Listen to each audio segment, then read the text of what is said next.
morning. Good morning and welcome. I invite the College Marshal to open these commencement ceremonies. Good morning. The Williams College 236 commencement ceremonies will now begin.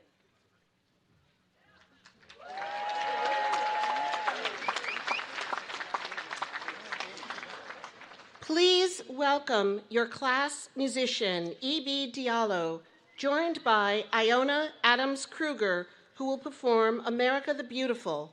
Please stand or otherwise honor this performance and the opening invocation that follows it.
In his evocative and disarmingly poignant poem, How to Be a Poet, to Remind Myself, Wendell Berry offers the would-be poet counsel on how to take up this subtle art.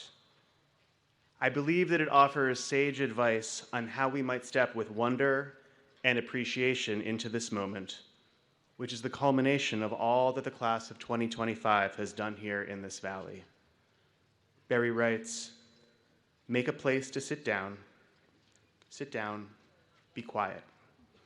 You must depend upon affection, reading, knowledge, skill, more of each than you have.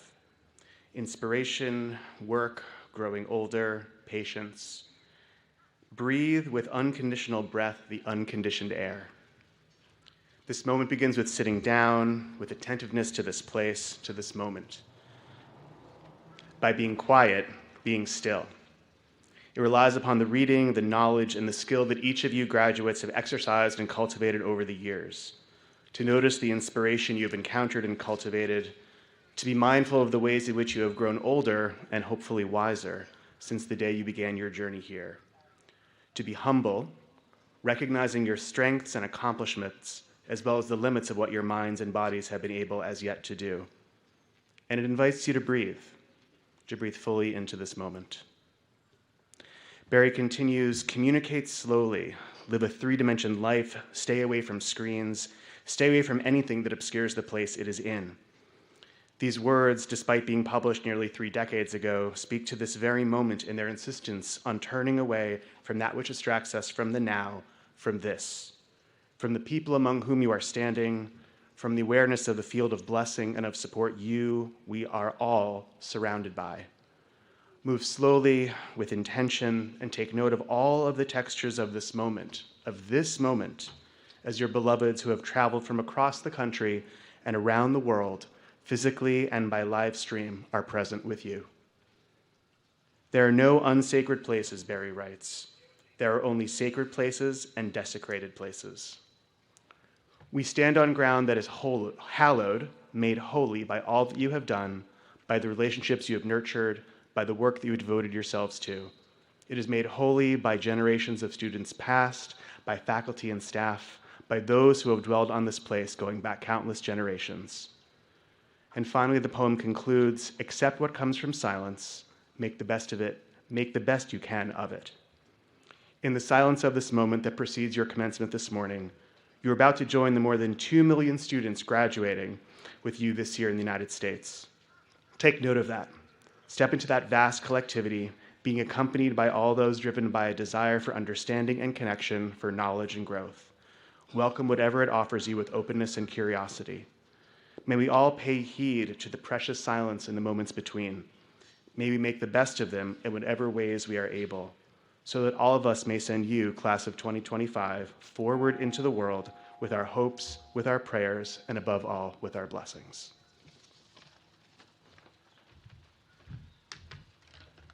Please be seated.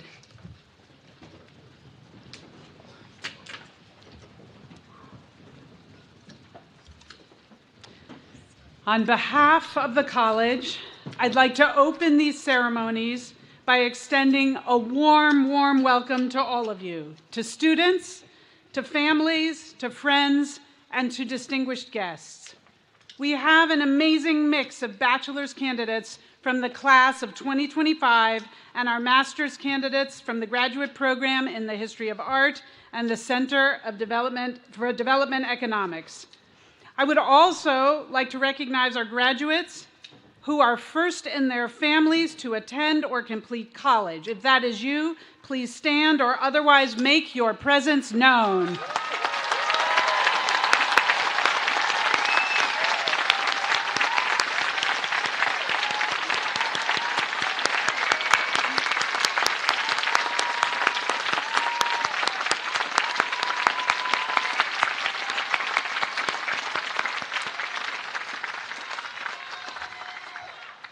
We are delighted to see you all here and grateful that you have gathered from far and near for this wonderful, wonderful day.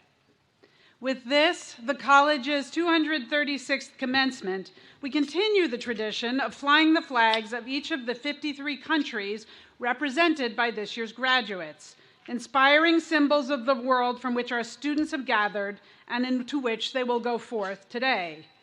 In the current moment, it is important to take stock and to celebrate the many students, faculty, and staff from around the world who enrich our community. If you have learned from, been supported by, engaged with, in any way benefited from the presence of international members of our community, please give a rousing round of applause now.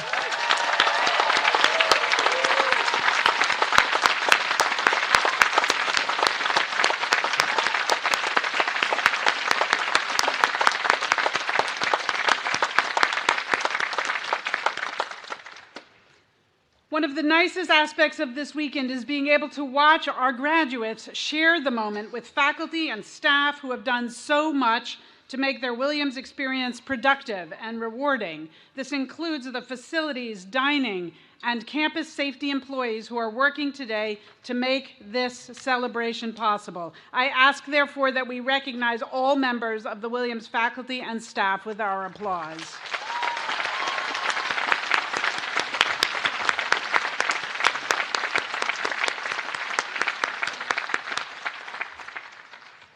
One other note, we've had many discussions on campus about world events, and we have many points of views reflected within our community. I'm sure many of you do at home as well. For us, this has been reflected in some protest activity this weekend and also at other moments during the time when these students have been on campus. Today is a time for seniors to feel good about their accomplishments, and families and friends are here from around the world to celebrate. So I won't go on at length, but I wanted to acknowledge that broader context that we are all involved in right now. We'll no doubt go back to those discussions, but I hope today we can all come together and honor the spirit of this commencement celebration.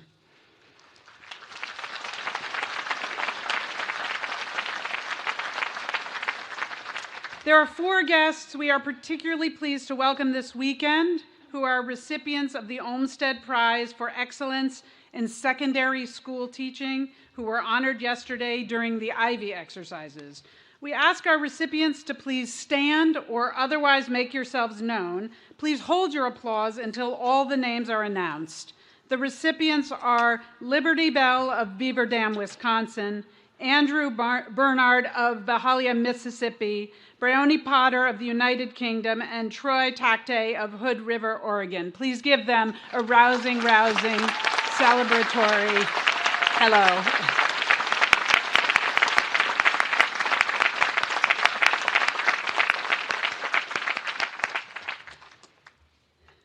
Most prizes and fellowships awarded to members of the senior class were announced by Dean Long at yesterday's Ivy exercises.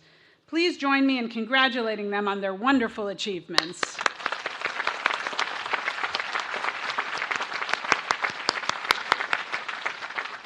There is one special prize that we announced today. The William Bradford Turner Citizenship Prize was established in memory of Mr. Turner of the class of 1914, who was killed in action in France in 1916. The prize is awarded to that member of the graduating class whose service and leadership and goodwill have inspired the gratitude and admiration of this community, and whose wholehearted embrace of the institution has helped us to see more clearly its higher purposes. This year's Turner recipient has made exceptional contributions to our campus and their fellow students. They've been active across the campus, being heavily involved as a student co-chair of the Honor and Discipline Committee, working to reform long-standing issues which resulted in transformative amendments to the Honor Code. They also effectively led alumni to advocate for Williams Mystic when we raised the possibility of sunsetting that program last year. These efforts rallied creative energies and support for this experiential education program in a decisive moment. Informally, they have continued to support Williams Mystic with information sessions and group events. They even revived the club soccer team.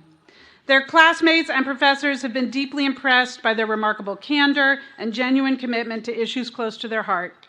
They're lauded for their persistence, integrity, and care for the community. In all ways, our honoree is truly an outstanding Williams citizen. I now have the pleasure of calling up this year's winner of the William Bradford Turner Citizen Prize, Samantha Jo Sitters.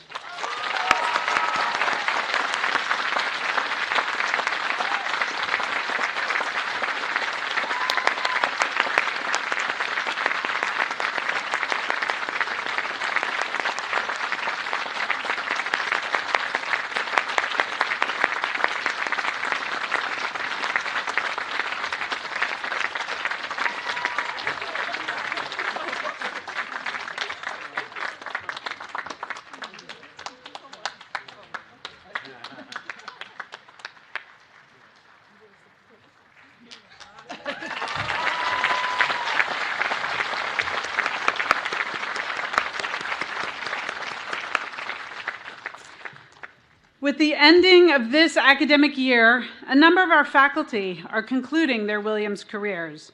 These are people who have devoted themselves to teaching and mentoring students, often for decades. They have supported students across their 4 years here and often long into their lives as alumni, while also pursuing important scholarly and professional work and contributing to the life of the college. I will read citations honoring the following faculty: Cecilia Chang, Kathy Marie Johnson, Peter Just, Elizabeth McGowan, Amy Podmore, Heather Williams. They and their colleagues have made it their life's work to educate and support our students. I now have the pleasure of honoring them individually this morning. And I will begin with Cecilia Chang. Cecilia, could you step forward?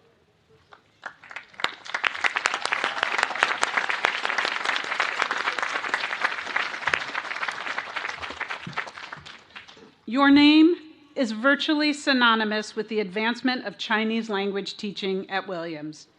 As our longest-serving faculty member in that discipline, you have helped build our curriculum and departmental culture since your arrival in 1989, enabling Chinese language study to thrive as a distinct field of study. During your term as chair, you helped grow program enrollment and interest significantly. Your successes included popular courses on the formation of Taiwanese identity and on Chinese for heritage speakers. Students who grew up speaking Chinese at home but were never formally introduced to the rigors of grammar and style. You've been similarly successful in your work as director of Middlebury College's Distinguished Summer Language Program. Just last month, you were honored for your service with a Lifetime Achievement Award by the Chinese Language Teachers Association of the United States.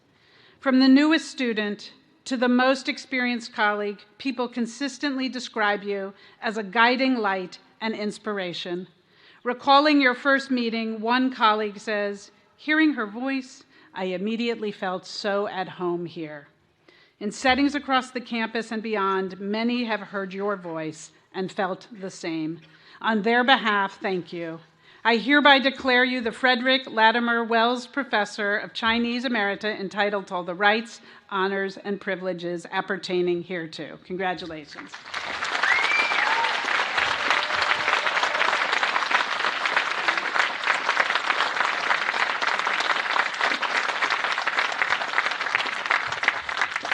Kathy Marie Johnson.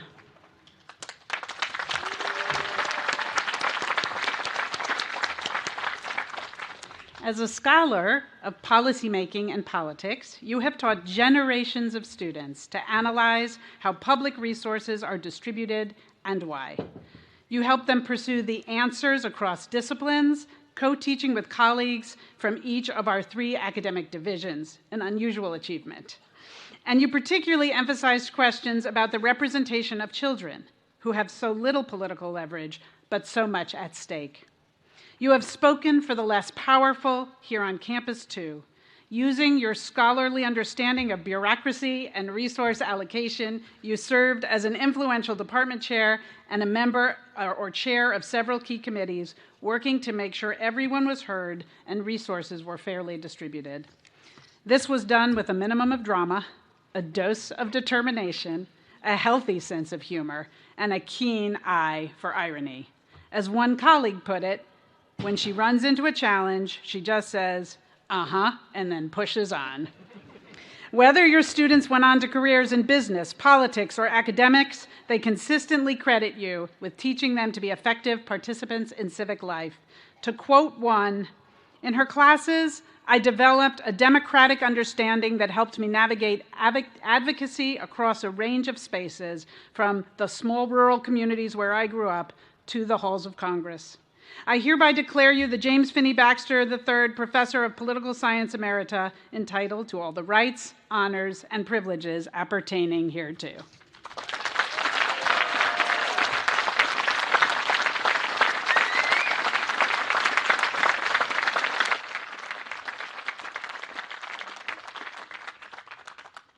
Peter Just.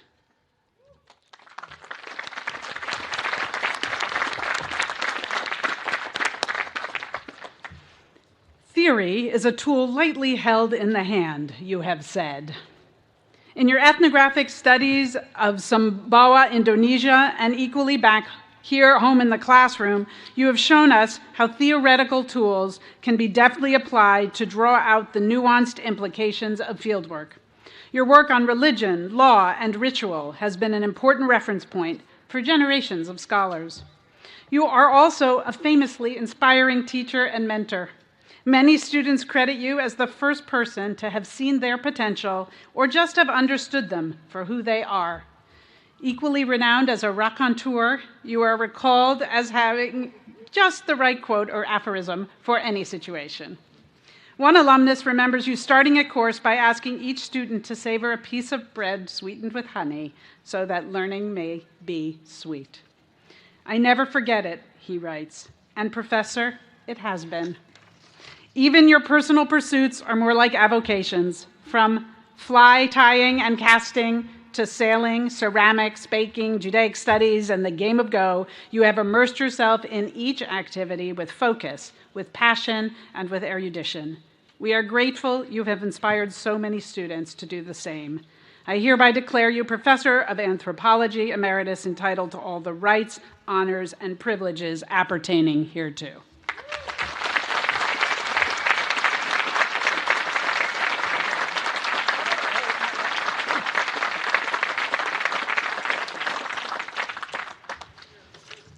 Elizabeth McGowan.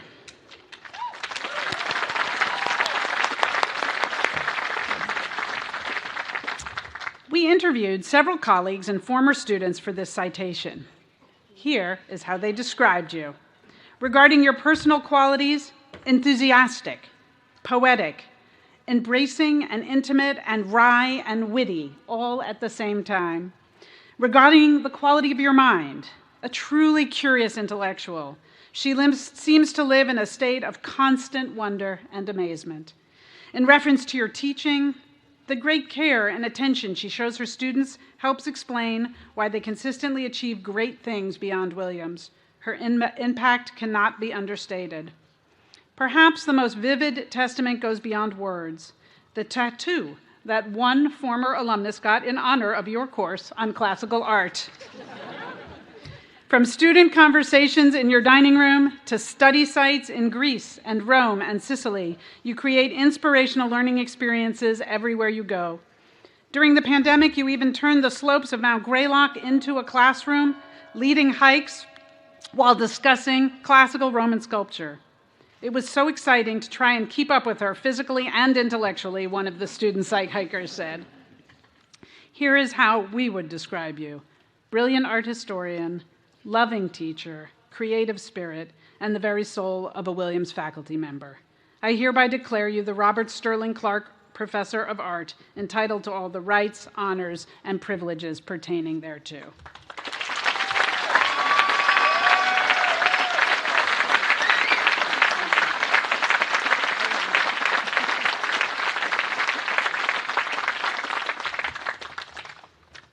Amy Podmore.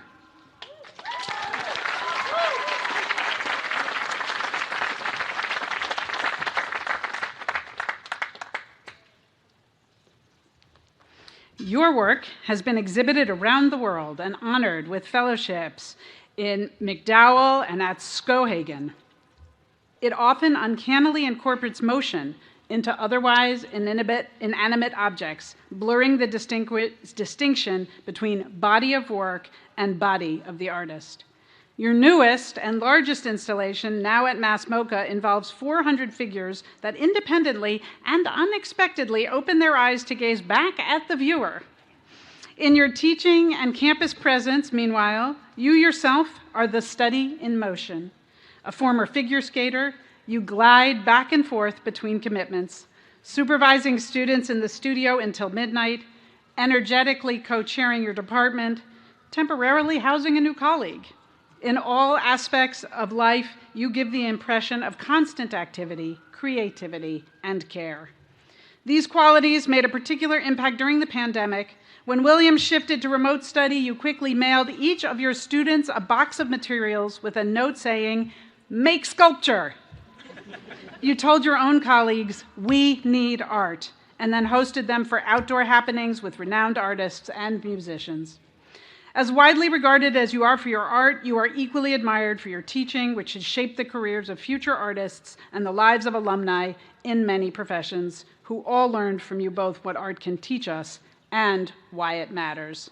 I hereby declare you the J. Kirk T. Varnado 67 Professor of Art, Emerita, entitled to all the rights, honors, and privileges appertaining thereto.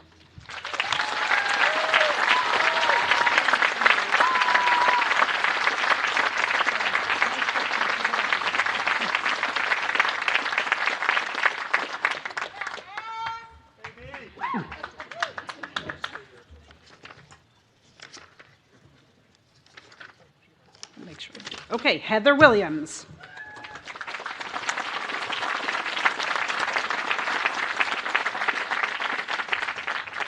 You study how zebra finches learn to sing. As recognized by a MacArthur Genius Grant, the findings have much to teach us. Over 4 decades, students have flocked to your famously challenging but fascinating courses, devouring your ideas about how species encode, transmit, and expand knowledge in processes comparable to genetic evolution. This spring, the biology department hosted a symposium with 6 influential scientists who honored you as their teacher and mentor. They recalled your particular talent for bringing your subject to life, mimicking bird calls in classes and meetings, or deftly demonstrating the mating dances of birds and spiders. This pleasure you take in pedagogy is married to a deep, deep commitment to your work and to our community. Your service on campus committees is prolific. Your advocacy for faculty has yielded progress on issues from the role of athletics to pay equality to the idea of a spontaneous mountain day. Your support for students facing intellectual and personal challenges is unswerving, perhaps a reflection of your skill in orienteering. And your ability to exploit loopholes in the rules for biology's annual mini-golf tournament is the stuff of legend. It's not just for the birds. We have all learned something from you, and it is now our pleasure to sing your praises. And I'm not doing that. I hereby declare you the William Dwight Whitney Professor of Biology Emerita, entitled to all the rights, honors, and privileges appertaining thereto.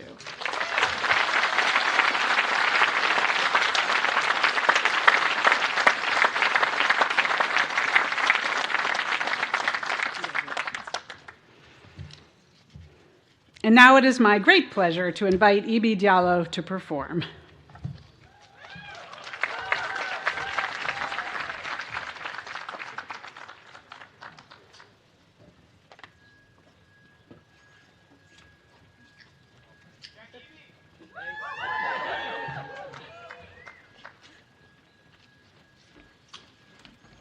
All right, give me a sec, I got a tune.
Since 1795, seniors have spoken from the commencement stage. Indeed, in the early years, all seniors spoke. Did you bring your speeches? Everyone ready? The present wise practice of limiting student speakers to 3 members of the class of 1901 began in 1901. One of those speakers is chosen by the class, the second is selected by the Phi Beta Kappa Society, and the third has traditionally been our valedictorian. But we will not have a valedictorian speaker this year, as we have 8 students who have achieved this status. Instead, I would like to honor all 8 at this time. Valedictorians, will you please rise or otherwise make yourself known when I call your name, and continue to do so until I have read all 8. I'll begin with Nasim Borazjan Izada, Michael Faulkner, Julia Goldberg, Thomasina Hare, David Wang, David Wignow, Daniel Danfeng Zhang, and Nicole Zhou. Please rise.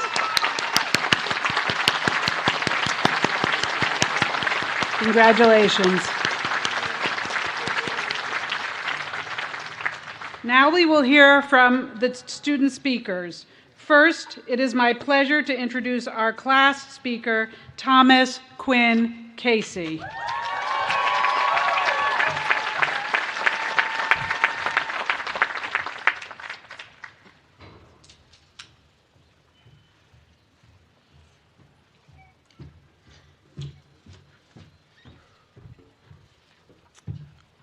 All right, can everyone hear me? Oh, you can, definitely. Cool. Good morning. Before I begin, I have to admit that I'm feeling very emotional about moving out of my house today. Although we did have to deal with a wasp infestation, an ant invasion, they were everywhere. And there was also this hairy creature that crawled around our house and ate everything. However, he's my best friend's boyfriend, and we do all love him. It's just... For those of you who don't know me, my name is Quinn Casey.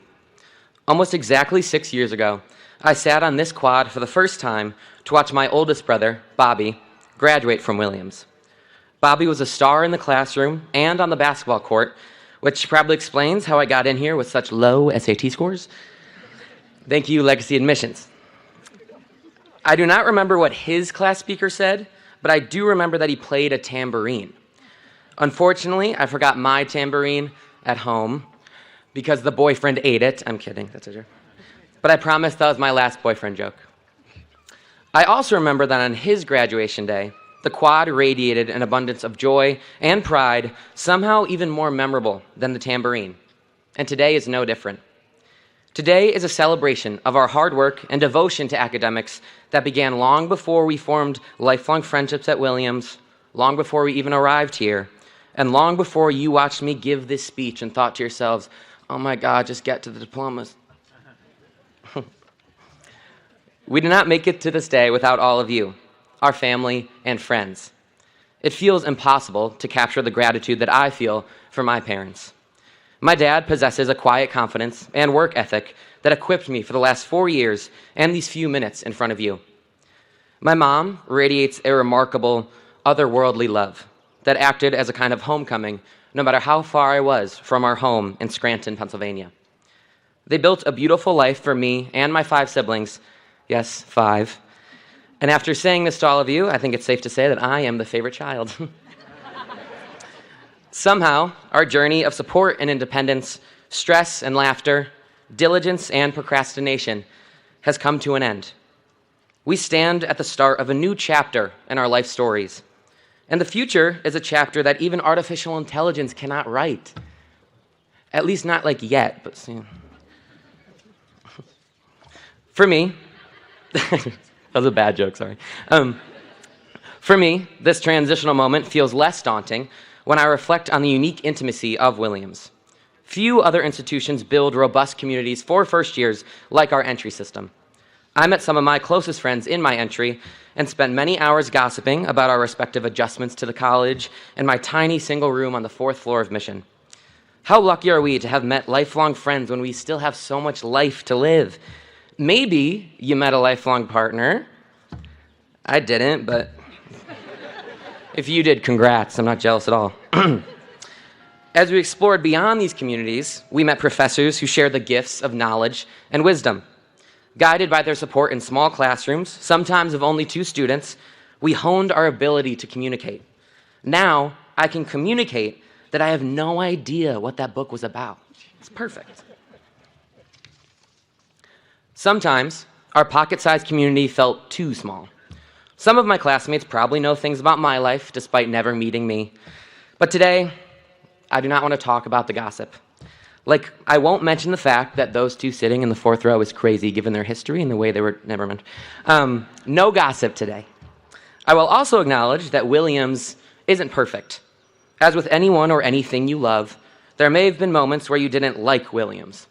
You love it, but the fact that you have to move out by 5 p.m. on the day of graduation makes you not like it. However, I witnessed all of you, my classmates, approach those moments with an admirable confidence in your voices. We challenged the parts of Williams that didn't serve us, and we did so with compassion, clarity, and courage. The class of 2025 leaves Williams a better place than we found it. And as we run towards the world, our voices might be more needed than ever before. An exemplary voice in our class follows me.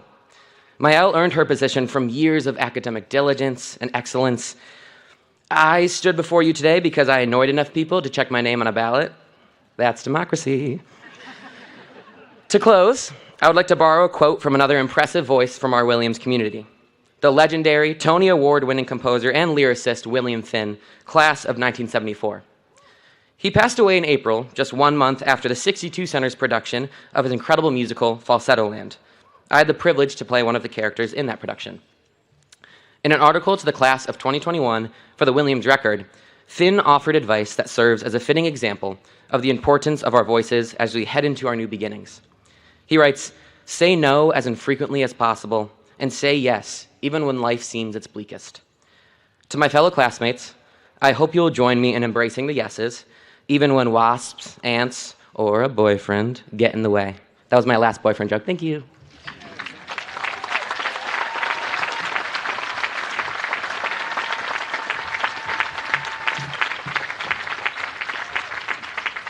And now, please welcome our Phi Beta Kappa speaker, Maëlle Levin.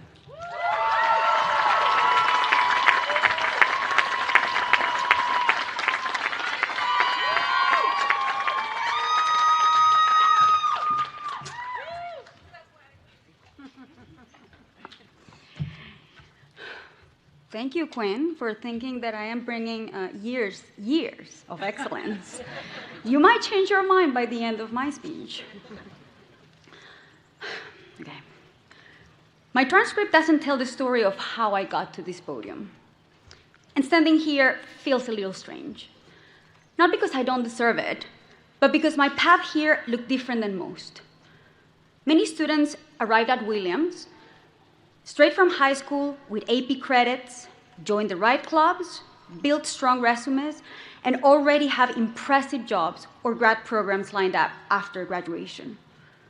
That path takes real work, and it fits the version of success that we are taught to recognize. But I didn't come in that way, and I'm not living that way either. Honestly, resting is the most impressive plan I have for after graduation. And I don't even have a resume or a LinkedIn page yet, but I'll get to those when the hamster wheel slows down a bit. Getting to this podium didn't come from doing everything right. It came from getting things wrong over and over and deciding to try again anyway. My transcript doesn't say that many years ago, I dropped out of college twice, and that for years, I thought I would never finish a degree. My transcript doesn't say that as an immigrant to this country, I spent years working jobs you don't need a resume for. And they weren't summer gigs. I did it for a living. But eventually, I decided to risk it all and go back to school. First to community college, and then here. I didn't come to Williams with a master plan. I came because I still had questions, because something in me still needed to be rewritten. I came to Williams looking for possibility. And I know many of you also came here searching for something more and had to deal with stuff that not everyone could see. Some of you were sending money back home so your siblings could eat. Some were navigating immigration systems, working multiple jobs, managing illness, grief, or family dynamics you can't explain in a classroom. Some of you applied to college without anyone in your family having done this before. Some of you didn't have a home to go back during breaks, and some of you still don't. Getting into Williams didn't cancel any of that, and graduating won't make it disappear either.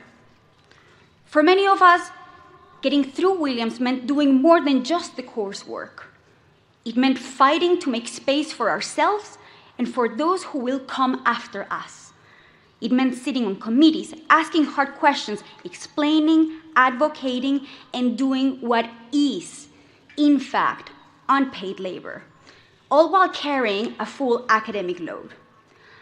That work won't show up on a CV, but it taught us a lot and helped this place live up to its promises for us and those still to come. And we didn't do it alone. We figured out how to be there for one another in last-minute rides, in listening to the friend who just received hard news, in anonymous yik-yak posts that said, "You got this," when you weren't even sure if you did, in embracing your friend who is crying in their dorm or in a dining hall, true story, in text messages asking you, "Did you eat?" In showing up for the highs and the lows, in all the ordinary ways we kept each other going. So, if you made it here today, after all you've gone through, I hope you know that is a tremendous success too. Maybe not the one that comes with a medal or a headline, but a success nonetheless. Because sometimes success means staying enrolled when everything in you wants to quit. And sometimes it means pausing. Success sometimes means asking for help when you don't know how to, or choosing rest when you are depleted. Success is letting go of who you thought you had to be so that you can start finding your own way. This kind of success is a way of knowing, an epistemology if you want to get liberal artsy. This knowledge is earned the hard way, but it honors our limits and makes it possible to try again. This is not the type of knowledge you can list on your LinkedIn page, but it might be the most useful thing we take with us. We're stepping into a world that is in crisis. Rights are disappearing. Protest is criminalized. Climate collapse is not on the horizon. It is here. And we have the pressure to stay employable, impressive, and productive. The truth is, surviving what is coming will take more than credentials. It will take solidarity and collective refusal. It will take choosing to have each other's backs, especially when forced to compete. That's something we all did here. And that matters because that lasts. And if we can take that value with us into whatever is next, I think we'll be okay. So in the spirit of community, and before I close, I want to say this. I didn't get to this moment alone. None of us did. It takes a village to get here, especially at Williams. I'm here thanks to the people who made this place livable and to the place who make my life possible. Professors, mentors, staff, friends, and family, both by blood and by choice, and to people who were helping me long before I ever stepped foot on this campus. And to my parents who are here today and who have waited almost 2 decades to witness this moment. Gracias por esperar. Tuve que hacerlo a mi manera, en mi tiempo, pero llegamos. Dear class of 2025, However we got here, we did it. And each of us knows what it took to make that possible. Thank you.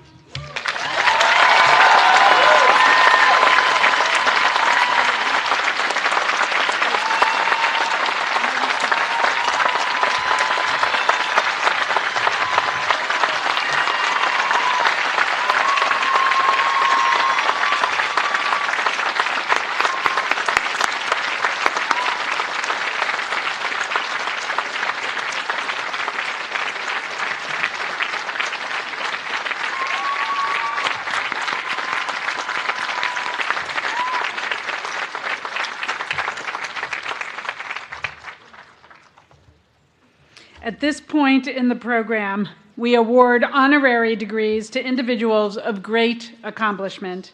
Each of them has contributed significantly to the good of our society in their own unique way. By honoring them and sharing something of their life story, we hope to inspire you, the graduates, to make your own best impact in the world. I am now going to read citations honoring Valerie Jarrett, our commencement speaker this morning, and Esther Duflo, who spoke at yesterday's baccalaureate service. And I'll begin with Valerie Jarrett. Valerie, do you want to step forward?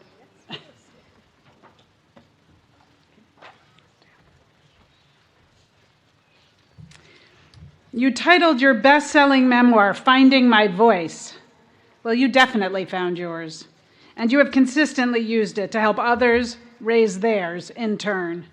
You were President Obama's longest-serving and perhaps best-known senior advisor, acting also as his assistant to the President for Public Engagement and Intergovernmental Affairs, and chairing the White House Council on Women and Girls.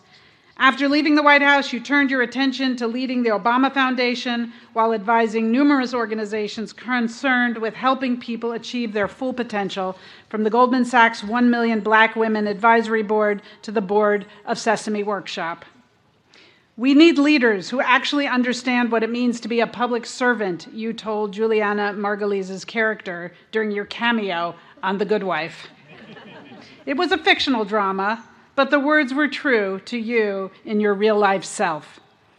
Across your work as a distinguished public servant, businesswoman, advocate, and media figure, you have wisely and often joyfully used your influence to raise awareness of people too often unheard and help them speak for themselves. We look forward to hearing what you have to say to us later today as well. I hereby declare you recipient of the honorary degree, Doctor of Humane Letters, entitled to all the rights, honors, and privileges appertaining thereto.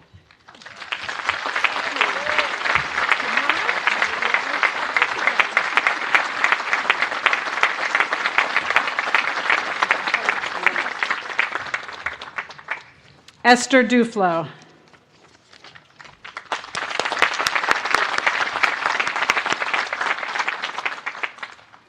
You have said, I was not destined to be an economist. How fortunate that destinies are not fixed. Although you concentrated on math and history during the early years of your education, you were drawn into economics by an encounter with the academic Daniel Cohen. Later, at MIT, a graduate course in development economics with Michael Kramer and Abhijit Banerjee, am I saying it correctly? Banerjee? Close enough, okay.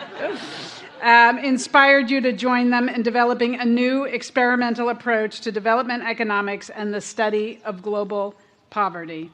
Nor did you accept the destiny of others. Raised in a well-off family, you had seen a gifted classmate suffer due to class discrimination. You always believed, as you later said, that people live in very different circumstances, but at heart, we have the same type of strengths as human beings and of weaknesses. So you co-created a center at MIT where you and a worldwide network of researchers could study global poverty and development and then distribute your findings to policymakers. Knowledge from the field experiments in the Abdul Latif Jameel Poverty Action Lab, JPAL, has impacted the lives of an estimated 400 million worldwide, helping many realize their strengths and change their fate. Your efforts earned you and your collaborators the 2019 Nobel Prize in Economic Sciences. You may not have been destined to be an economist, but in shaping your own future, you have opened opportunities for millions of others as well.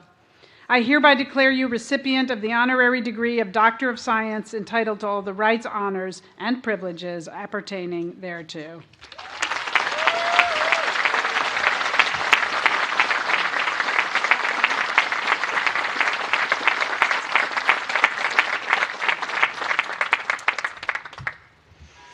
It is our custom to ask one of our honored guests to speak on behalf of the recipients of honorary degrees. This year, we'll have the pleasure of hearing from Chief Executive Officer of the Obama Foundation, Valerie Jarrett.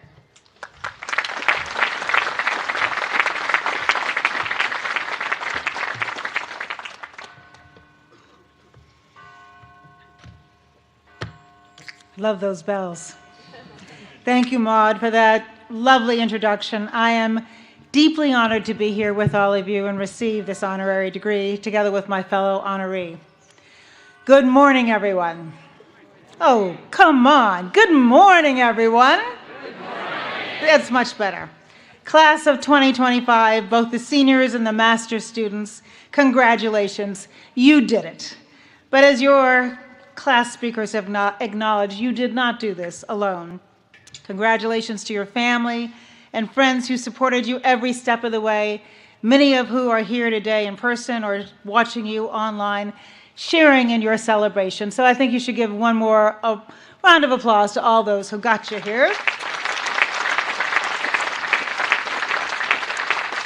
To the trustees, the faculty and staff, each who had a hand in you receiving this truly world-class education, they deserve your applause too. Come on, give it up for them. And I'm going to give a special thank you to your trustee, an alum from the class of 1973, and my dear friend, Bill Foote, who extended the invitation for me to be here. Thank you, Bill. Now, you might find this a little hard to believe, but I vividly remember my graduation ceremony, which was nearly a half a century ago, 47 years. I was a child when I started college. After surviving my last finals exam, I haphazardly and unsuccessfully tried to pack up all of my stuff before my parents arrived because I too had to be out of my dorm by 5 o'clock for reasons I don't understand. I remember being exhausted that day and recovering from the late night pre-graduation partying. Some of you may have done the same. The only thing I don't really remember is what my commencement speaker said. For instead of listening, no doubt, to what was pearls of wisdom, so I hope you guys are listening, I instead gamed out my 10-year plan. During my senior year of college, I was surrounded by classmates who professed to know not only what they intended to do next, but they had very detailed 10-year plans. I did not. And so sitting in the hot California sun, just as we are sitting today, right here in this beautiful Berkshires, while the speaker said who knows what, I crafted my 10-year plan. It went as follows. I would go to law school. Why? Because my best friend was in law school and she told me to. I would then figure out why I'm there, the passion that I would have in law. I would find a fabulous job. I would return to my hometown of Chicago. I would fall in love. I would get married, and I would have a baby by the time I was 30. And then I would live happily ever after. Well, off I went. Off I went indeed. 10 years into my 10-year plan, I had checked so many boxes. Law school, great law firm, better law firm, fell in love, got married, had a baby. Lived happily ever after? No. 10 years in, I found myself in a fancy office looking out with a magnificent view of Lake Michigan in Chicago with my back to the door, crying. Crying. And I wondered, thinking about my daughter, if she would ever be as proud of me as I had always been of my mother, who somehow flawlessly managed to give me the impression she had mastered the mighty juggle of being a successful working mom. I was living what so many around me thought was the perfect life. But I had ignored the most important voice, the one we have buried deep inside of us. So I had lunch with a friend who gave me some advice that I'll never forget. He said, "You love Chicago, you knocked on doors and licked envelopes for Mayor Harold Washington's re-election campaign. Why don't you consider working in local government? You'll be a part of something bigger and more important than yourself. Local government? Well, that was not on my plan. But was it really a plan? No. It was just something I made up during my commencement speech, which I had been following pretty aimlessly for 10 years. And so I took a leap of faith and left behind that salary and that magnificent view, and I moved into my tiny little cubicle in City Hall with a window facing an alley. My clients were no longer big banks or wealthy developers. They were the citizens of Chicago, and I felt so proud. My husband and I also parted ways, by the way, but I've never looked back. I discovered that when the perfect plan crumbles, that's when the adventure begins. That unplanned decision to pay attention to what I wanted, to be flexible and courageous enough to swerve, to change the course of my life. And it taught me this, that plans really only work if they lead to a life that is meaningful to you, as only you can define it. I grew up spending a lot of time living and traveling outside of the United States, and my parents taught me to have an insatiable curiosity about people with different backgrounds, cultures, and life experiences, and to search for what I had in common with them while appreciating our differences. But public service taught me how to have the grace and humility to listen attentively to everyone, especially those with whom I disagreed, regardless of the decibel of their voice. Or to put it another way, I got yelled at a lot. I mean, a lot. And there were even times where I'd be in the grocery store shopping for produce with my daughter or pushing her on a swing in the park, and guess what? The constituents of Chicago were right there.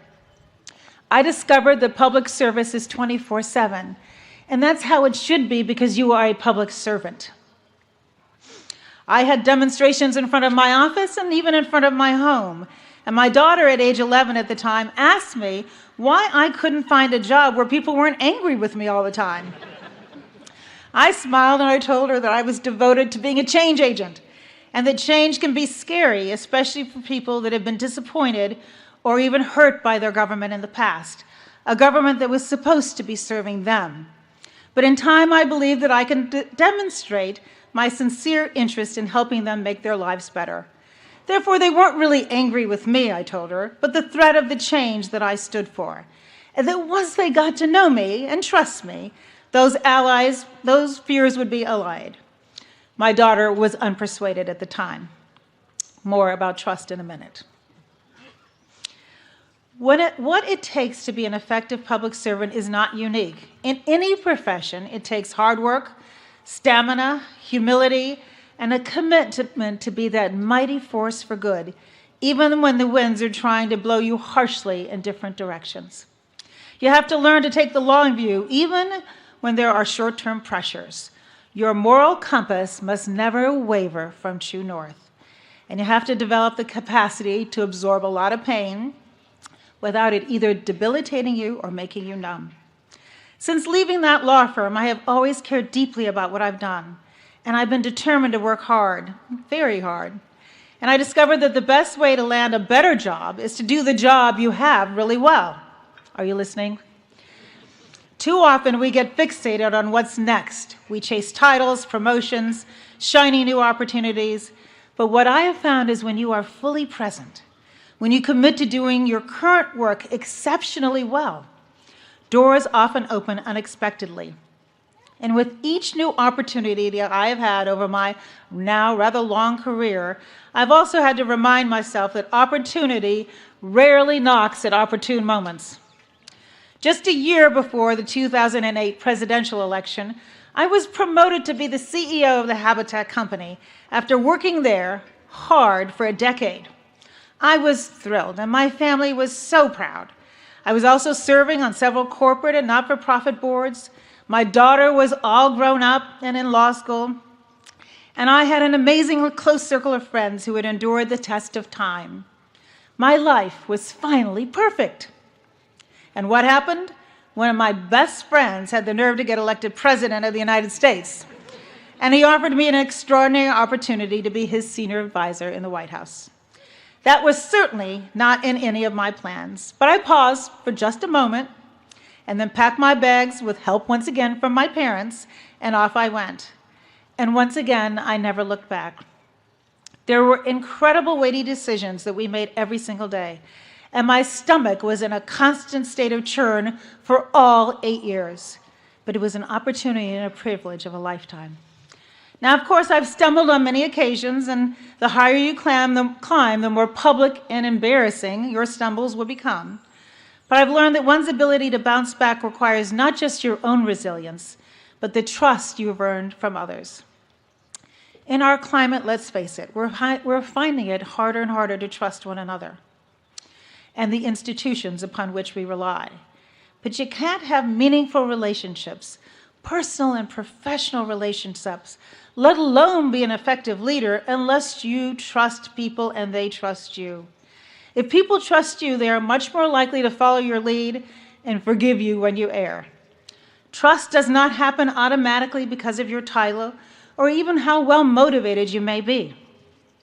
I believe that being trustworthy comes down to how you treat people. Are you authentic and honest? Do you say what you will do and then do it? Do you own your mistakes? Do you understand that kindness and empathy are strengths, real strengths? Do you make sure to see people who are not accustomed to being seen? Are you able to say what you fervently believe in a tone and manner that will be received in the way that it was meant and be constructive in its outcome? Do you demonstrate integrity that is worthy of trust when you make decisions that are hard and have consequences, not simply those that are easy?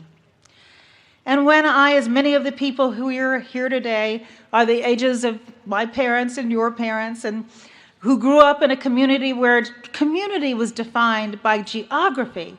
It was where we lived. We had no choice but to find a way to get along with one another. Even in politics, there were certainly disagreements about policies, but there was a level of core decency that was the social norm. There used to be a joke in Washington that if you wanted a friend, get a dog. But, in fact, people from across the aisle did make deep and meaningful friendships grounded in trust, and it was easier to get things done. Now, between social media designed to bring us together, now oftentimes presses us apart. For we are free to create our own communities, consisting of people with whom we agree on everything. We can choose to eliminate any friction or contrary views from our feed, or we can engage online from a distance and all too often say perfectly dreadful things that we would never say to one another in person. We decide what is fact and fiction in an environment where disinformation is everywhere. With the invention of AI, the world as we know it is changing with head-spinning speed, all adding to our uncertainty and anxiety.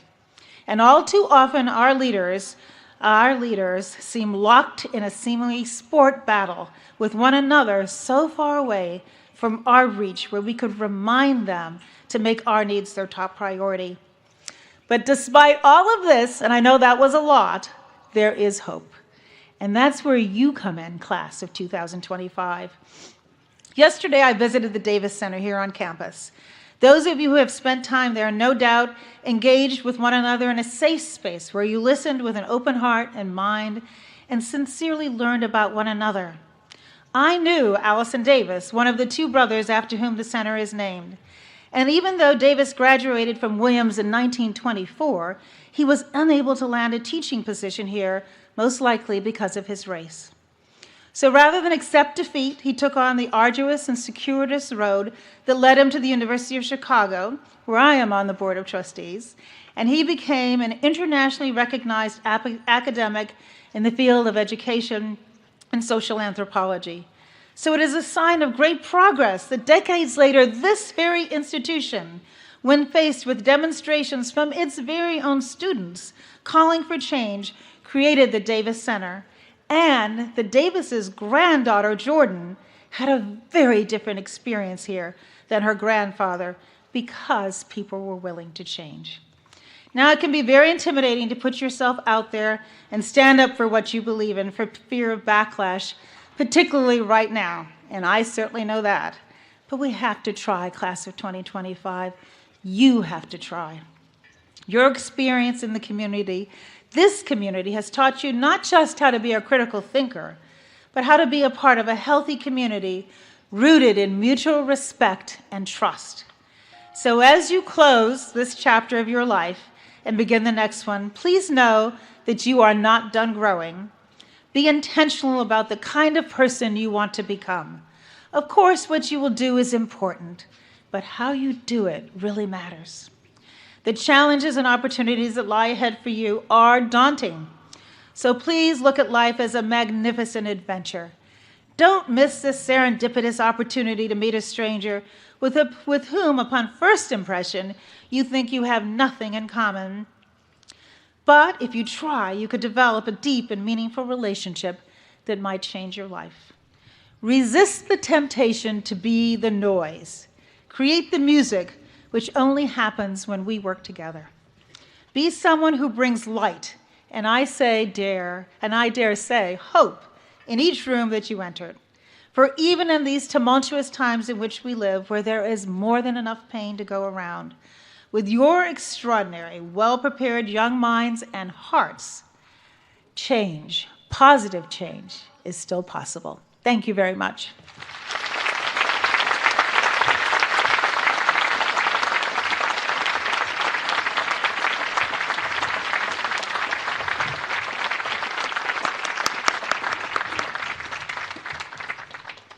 It is now my great pleasure to ask Dean Long to present the candidates for degree.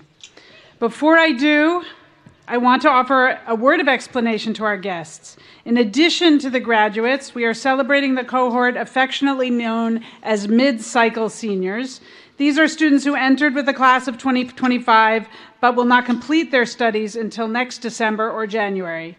Because they have close bonds with their original classmates and friends, we invite them to participate in the Commencement Day tradition, even though they will not officially graduate until their coursework is done. We're happy you're here with us, too.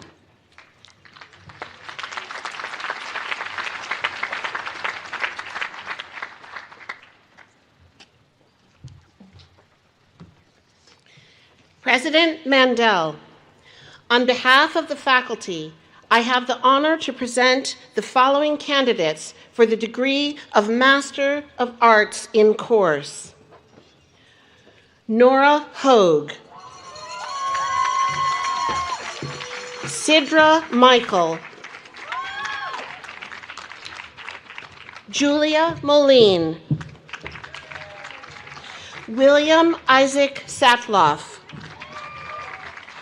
Eloise Cameron Schreier,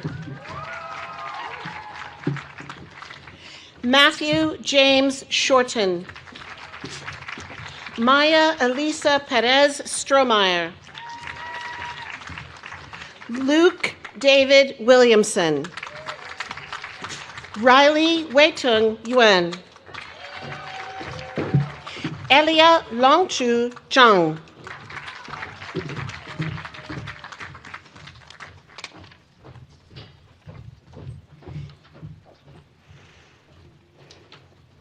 By virtue of the authority vested in me by the Board of Trustees, I confer upon you the degree of Master of Arts in Art History entitled to all the rights, honors, and privileges appertaining thereto. Congratulations.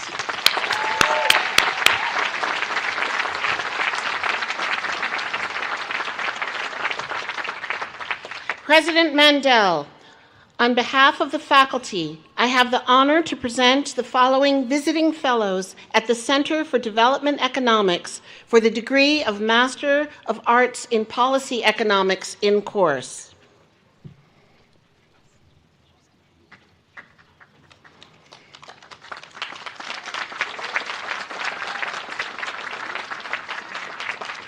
Okay.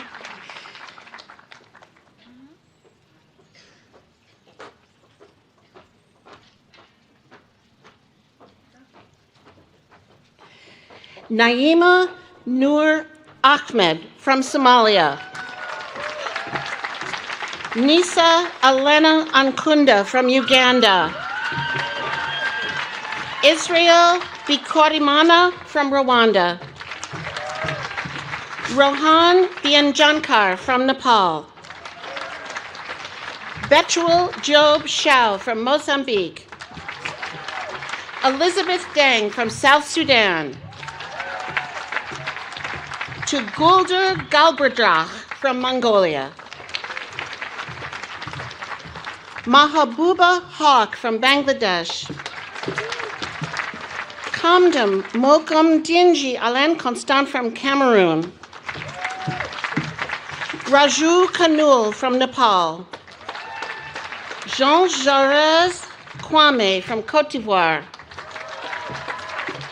Teyona Labatse from Georgia. Njalu John Lally from Tanzania. Laurencia Lartelli Lati from Ghana. Mohammed Hadija Omar from Kenya. Manzoor Morshed from Bangladesh. Tanyaraza Mutfawa from Zimbabwe. Jovine Nakawoya from Uganda. Nguyen Xuyen from Vietnam. Perez Ntiamwa from Ghana. Estella Nyemba from Zambia. Kuruparan Paskaran from Sri Lanka. Nursultan Shakatov from the Kyrgyz Republic. Agnes Chow from Senegal. Haritania Janica Tuvwa Rivolo from Madagascar. Ifaza Wahid from Pakistan. Haidara Zongo from Burkina Faso. Sosampur Singh from Cambodia.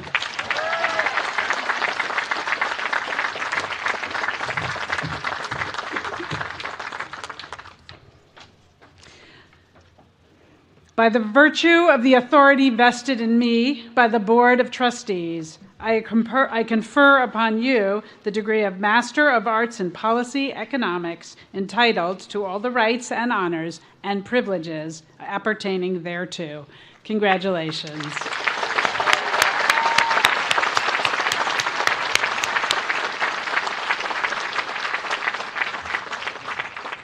President Mandel, on behalf of the faculty, I have the honor to present the following candidates for the degree of Bachelor of Arts in course.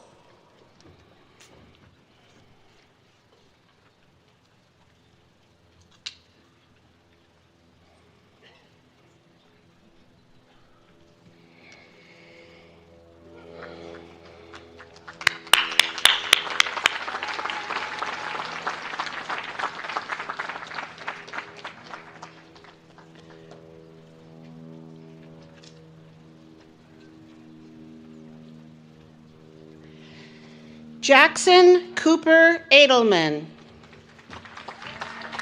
Harris Faisal Aga. Yamake Yao Ukosa. Harry Simcha Albert.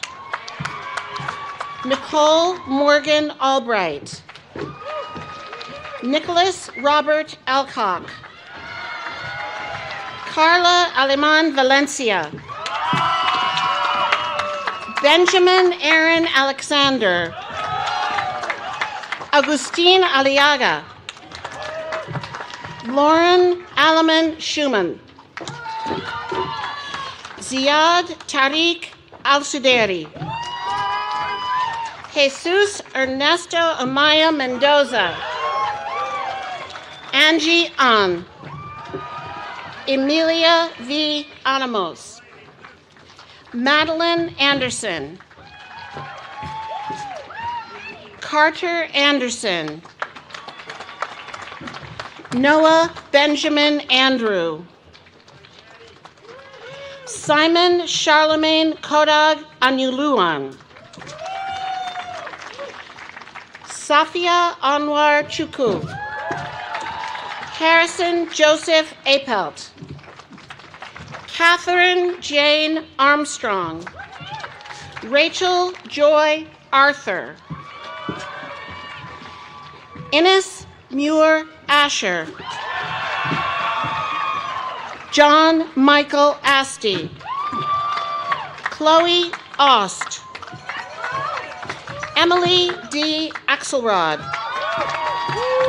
Alec B. Bachman. Maimuna Ba.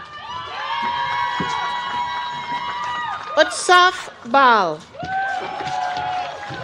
Ella Ball. Zachary Edward Barnes. David Barron. Lauren Elizabeth Bassett. Munguldi Batsai Khan. Kelly Ann Beal. Ellie Beams. Jean-Luc Beaubien. Isaac Taylor Becker. Carter Daniel Bagel. Sophie E. Belwar. Sean Sunil Berdia. Christian Simmons Birdie. Alyssa Jean Berger. Marcello William Berger.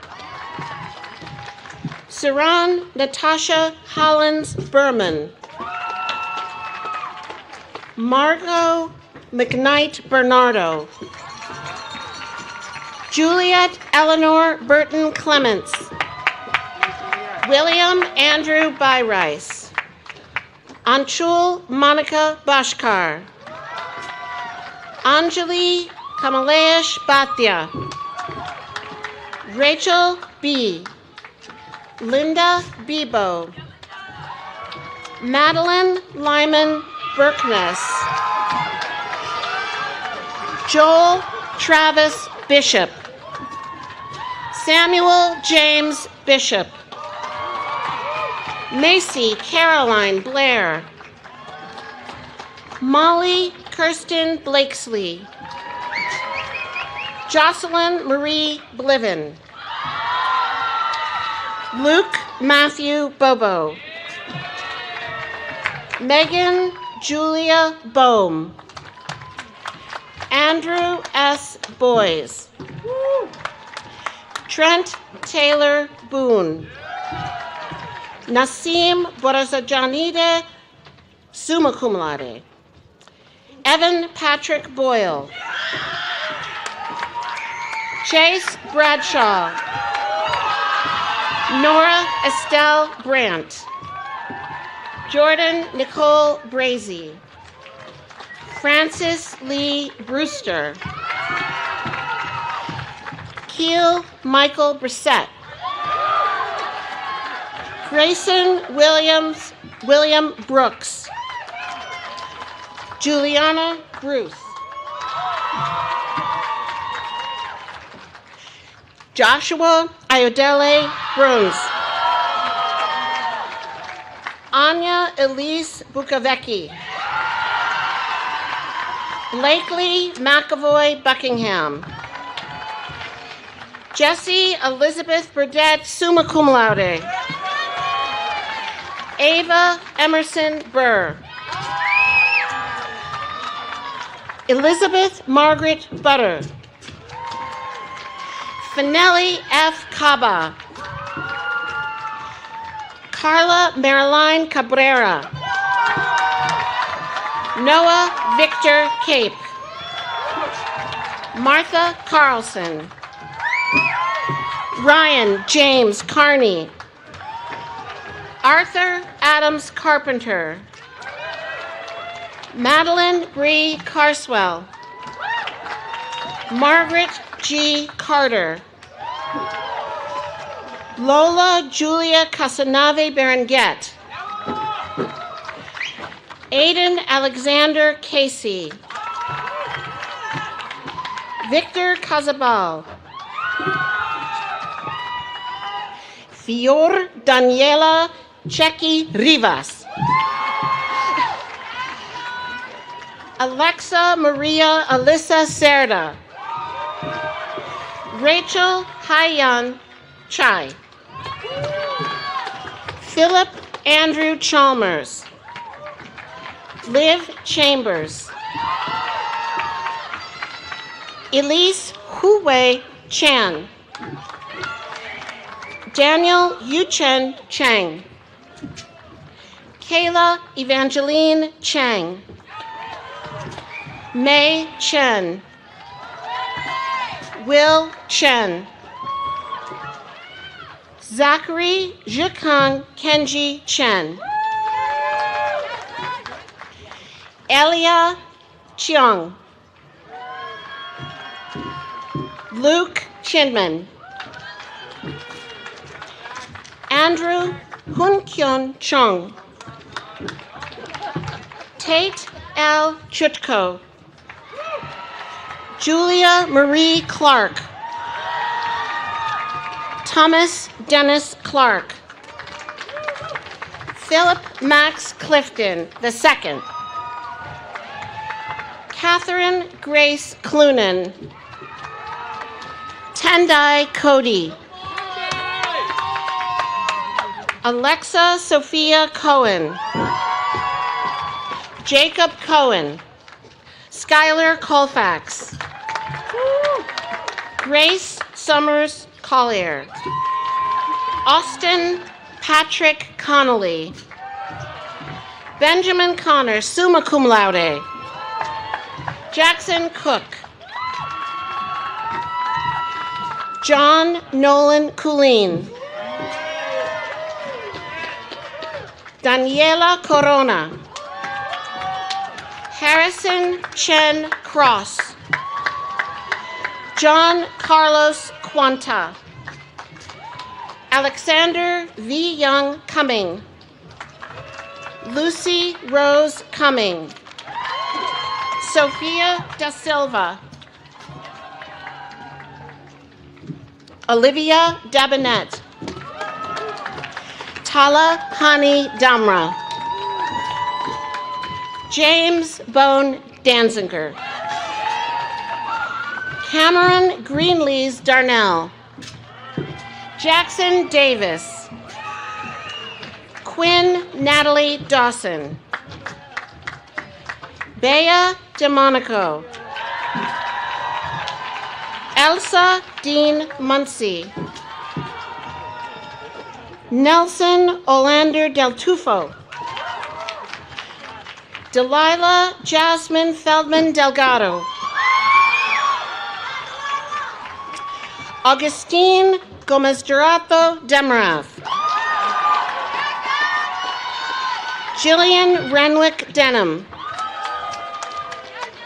Elias Tianwei Devadas. Ronik Arun Dingra. Anna Marie de Christina. Jack Calhoun Dickinson. Benjamin Force Diffley. Hannah Grace Deneen. Noah Nicholas Dinkins. Peter Raymond Dorr. Quinana Dotson. Sasha Gabrielle Driver. Hannah Morgan Dubb. Eli Bales Dugan. Keelan Durham. Devansh Deepak Dutta. Allison Janess Eddy. Edith Naomi Edwards Meisel. Claire Abernathy Eilers. Karim Lashme. Zoe Reeves Evans. Bruce Fung. Jacob Goodman Fonto. Angie Farhat. Michael J. Faulkner, summa cum laude. Gabrielle G. Fazzolari. Tiffany Grace Felix. Gina Joy Fermi. Sarah Catherine Moore Fernandez. Miles Callanish Fippinger. Mario Anthony Fischetti Jr. Daedalus Thoreau Fitzgerald. Kirian Elizabeth Fitzpatrick. Sydney Taylor Fleming. Benjamin Waters Floyd. Arden Noel Fleur. Lenora Flynn. Toby Brooks Fail. Timothy Edward Forth. Pablo Ralt Fox. Daniela Franco Romo. Avery Gardner Friend. Justin Michael Friedler. Dylan Marion Fulcher Melendi. Quentin Phoenix Funderburg. William Stephen Gallon. Angela Giovanna Gambino. Hannah Garcia. Nicholas Paul Garlid. Joseph Amon Garrity Rocus. Anais Gachet. Julia M. Gaskin West. Karunesh Gotham. Bennett G. Shu Hong Ge. Tyler Javis George.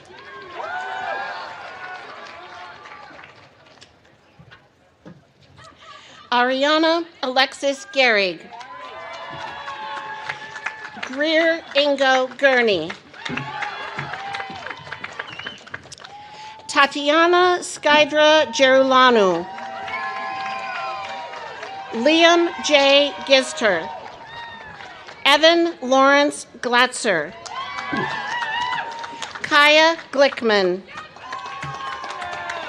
Julia Micah Goldberg, summa cum laude. Maya Rose Rappaport Goldstein. Christiana Emma Gontarek. Martin Joaquin Gonzalez. Shania Eva Gonzalez. Thomas Paul Goodwin. Caroline May Green. Joseph Allen Michael Grillo. Rebecca May Groves. Emily Rose Gubin. Tima Gutabi. Jane Catherine Gutchess. Felipe Javier Gutierrez. Kyle Evans Gwilt. Dion Mashidia Hammond. Jiwoo Han. Lamia Jahan Hawk. Thomasina Glory Hare, summa cum laude. Parker Harnett. John Maxey Hart. Sarah Ann Hartman. Justin Mantio Hartwig, summa cum laude. Ali Mohammed Hashim. Charlotte Hassenforder. Lauren Elizabeth Haywood. Pierce Plummer Henderson. Barrett Thomas Heritage. Ruby Adelaide Herman. Kira Sky Hernandez. Diego Jose Hernandez Osciliruela. Carlos Enrique Hernandez Tavares.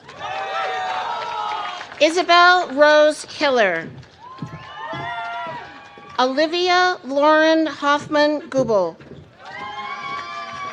Zoe Hoffman Kamrat.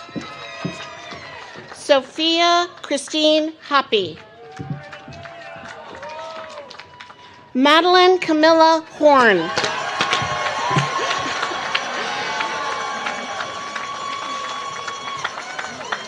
Tara Mary Horner.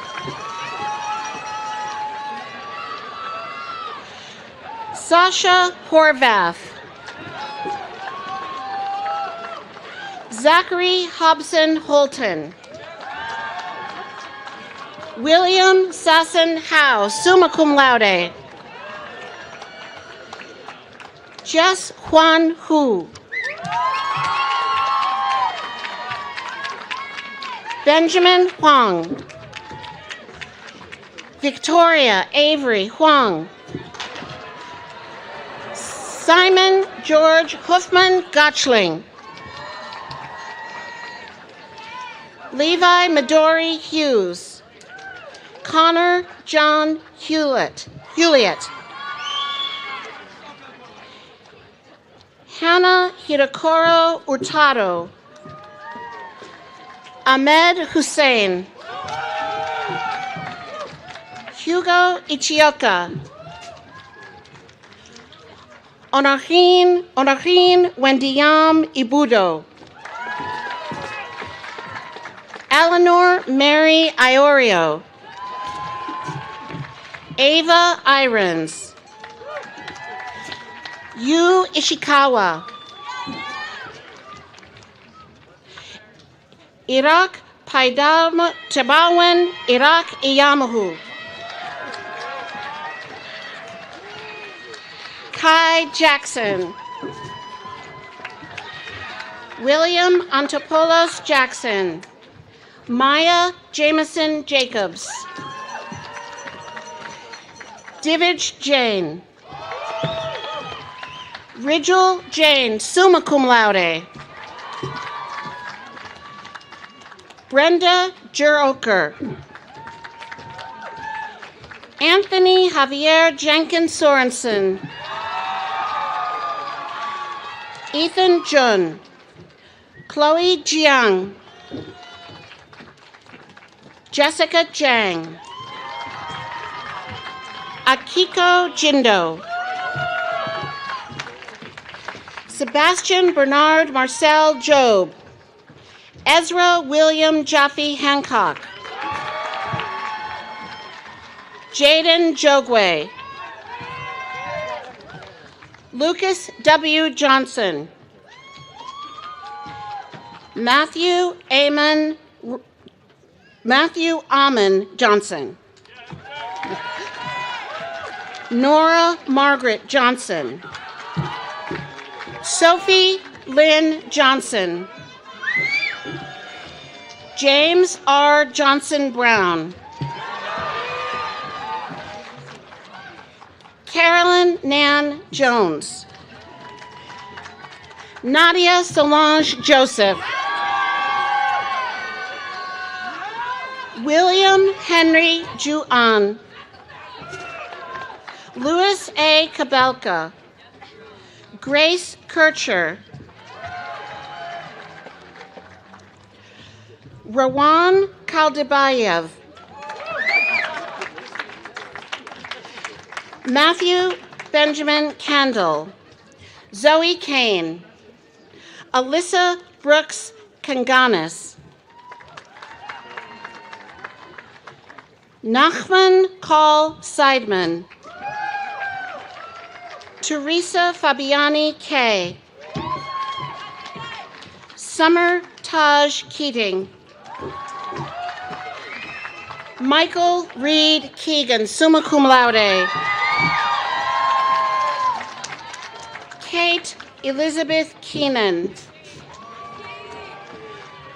Rosemary Eden Kehoe. Dylan LaForce Kellerman. Helena Karist. Pavasha Wakas Khan. Catherine Rose Kim. Geo Kim. Nathaniel Hungja Kim. Nicole Jiwoo Kim.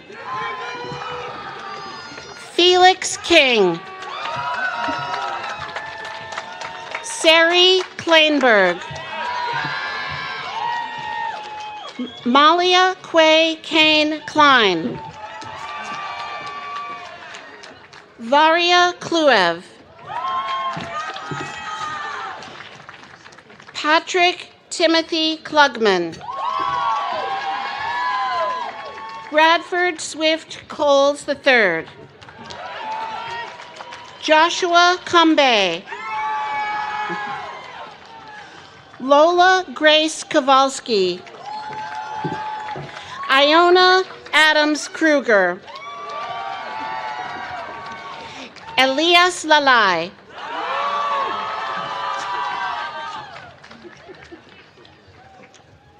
Noah Jonas Labick.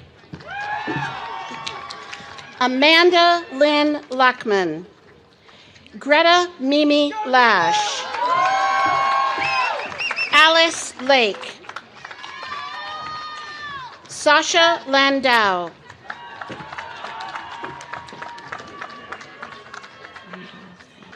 Timothy Mark Landolfi. Cameron Langsdale. Patrick William Toy Langston. Lizzie Lappin. Ruby May Lawrence. Matthew D. Laws. Jack Thomas Ledden.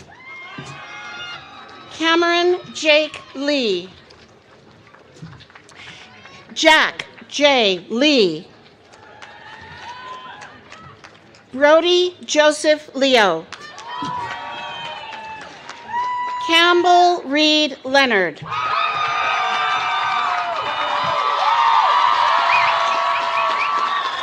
Isaac Gannis Leslie. Francis Leung.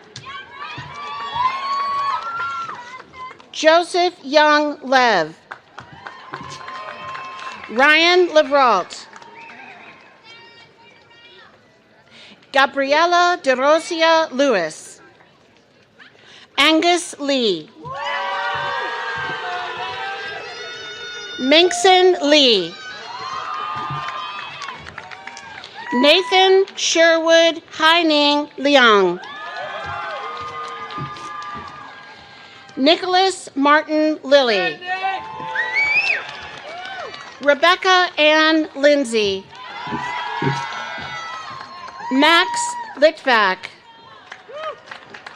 James Jackson Liu. Karen Liu. Raymond Liu. Maria Labato Grabowski. Andrew William Loftus. Elka Juniper Longstreth.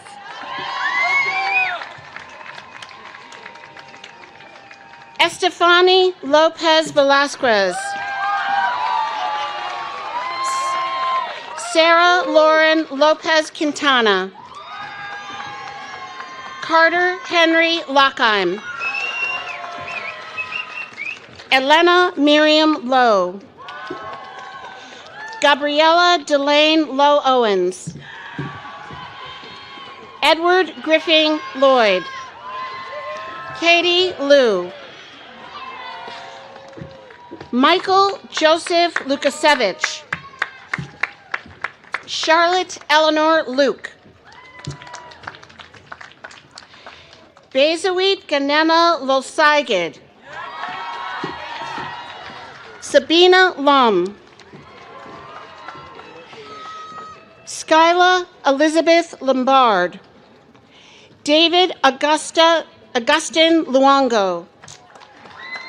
Lucy Wong Lee. Tejas James Lin. Liberty Mabena. Callan Flynn Wenberg McBain. Grace Maffei. Samuel Paul Toro McGid. Jason Mai. Owen Hobbs Meyer. Jake Edward Malarkey. Aditya Krishna Mulhotra. Elsa Madeline Martin. Jacob Ethan Martin. Rose Angelina Martin. Shay Smith Martin, summa cum laude. Beam Mascati. Julia Marina Mayton. William C. May. Cortland Grace McBaron. Ian J. McCarran. John Carl Swenson McGrady. Catherine Allison McKenna. Nisita Maher. Angela Elisa Menditia Diaz. Melissa Mendino Solano. Miko Aldemar Tuiza Mendoza. Maddie Menon. Locke Allen Dorner Myers, summa cum laude. Tate Christopher Carl Mickelson. Isabel Keats Mikheyev. Gabe Miller. Poppy Miller. Andrew Baird Minnis. Sean Mitchell. Abigail Lee Moffitt. Zeneb Moeen. Theodore F. Milano. Emmanuel Monahan. Diego Jackson Mung. Delila Montesino. Chisung Moon. Analua Alankar Morea. Caroline Grace Morrissey. Sunyukta Parkesh Mudikanar. Dhruv Mupati. Abigail Grace Murphy. John William Murphy. Stone Andrew Murphy. James Daniel Murray. William C. Murray. Amina Reem Nijat. Riku Nakano. Chucky Namio. Lily Sarah Napak. Jack David Napoloni. Emma Saker Nathanson, summa cum laude. Brianna M. Nelson. Emma Newhouser Diaz. Claire Williams Newhall. Oscar Edwards Newman. Charles Edward Nichols.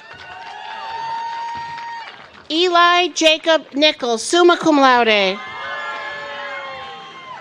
Lyndon Sasen Nedick. Robert Hamilton Nielsen. Oscar Jacob Noble. Felix Nussbaum. Daniel Patrick O'Connor. James Francis O'Connor. Ina Ocelli.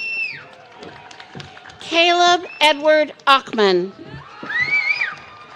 Gabrielle Pauline Odum. Ainsley Rebecca Ogletree. Andrew O. Stella Jungmin O. Will Olson.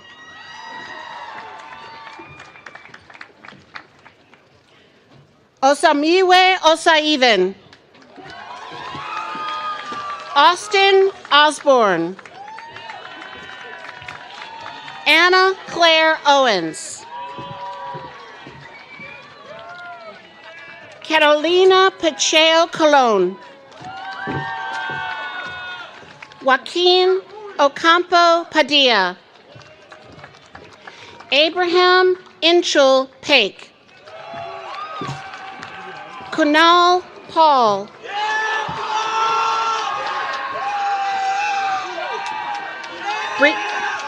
Brianna May Palmieri. Dia Pandey. Himal R. Pandey. Benjamin Wyman Paquin. Ahan Patkar. Owen Scott Patrick summa cum laude. Thomas Chunder Payne. Harry Joseph Pedlow.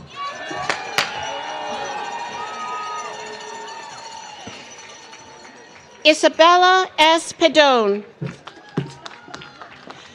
Suzanne Rose Penna. Kevin Antonio Pepin. Juliana May Pfeiffer. Ni Fan. Samantha Fan. Noah Chapman Phipps. Joseph Picard. Douglas Jefferson Pineda Gutierrez. Alejandra Escabella Pilea Para. Isabella Grace Polanco. Declan Kirk Porter. Ella Poti. Caroline DeWitt Pratt. Phoebe Grace Price. Zoe Price. Evelyn Chi. Elsie Cho.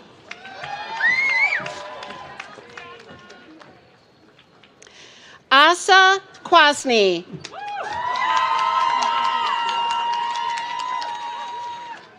Priya Rajvandari.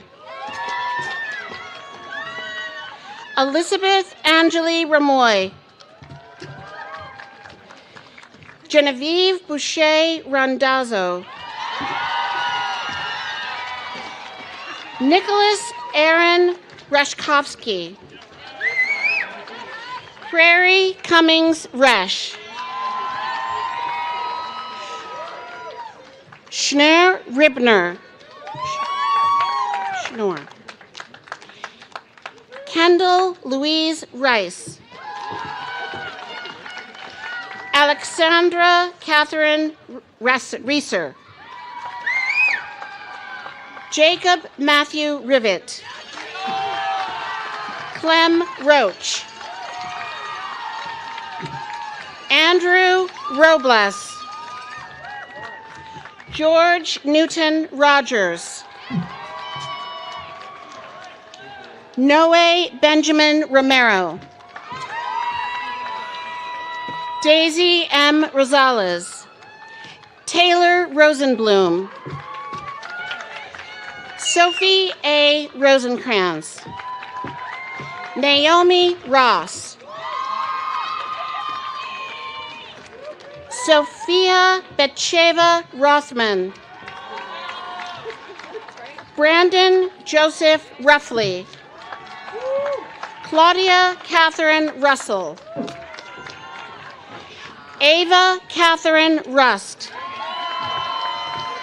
Lauren Jean Ryan. John Dalton Saber. Ana Sanchez de Lozada. Talia Sanders. Isabel Warren Sanderson. Callan Sandquist. Benjamin M. Sankel. Elisette Santana Caraballo. Angel Anselmo P. Santiago. Isabel Margaret Mallier Santiago. Benjamin Andrew Sapovitz. Oliver Ezra Shallett. Rachel Ramona Schmidt. William Parker Schnall. Chloe Schneeberg. Annie Thompson Scott. Ethan Michael Scott. Jesse Martin Shapiro. Matthew Robin Shareshian. Abby Shen. Tsing-Yi Shen. William Michael Shesky. Yvonne Vassal Sharon. Leah Shadova. Carolina S. Seacott. Samantha Jo Sitters, summa cum laude. Lane Sillen. Eli Frederick Silverman. Ava Kelleher Simulovic. Jaskaran Singh. John Harvey Scavlem. Cameron S. Smith. Charlie Bevan Smith. Kayla Rose Smith. Bennett Philip Snyder. Sasha Snyder. Ella Samdani Sobani.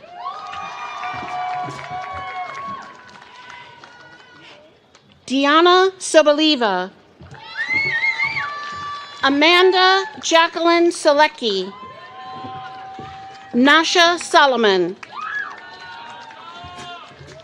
Alessa Summer. Julian Watts Wexler Spiro. Owen Patrick Stadheim. Nadim Stambouli. Emily Joanne Stanger. Brennan John Stannard. Valeria Starkova. Charlotte Stoudemire. Sophia Adele Stefani. Linnea Noel Stenborg. Jared D. Stiller. Kara Ann Sturdivant.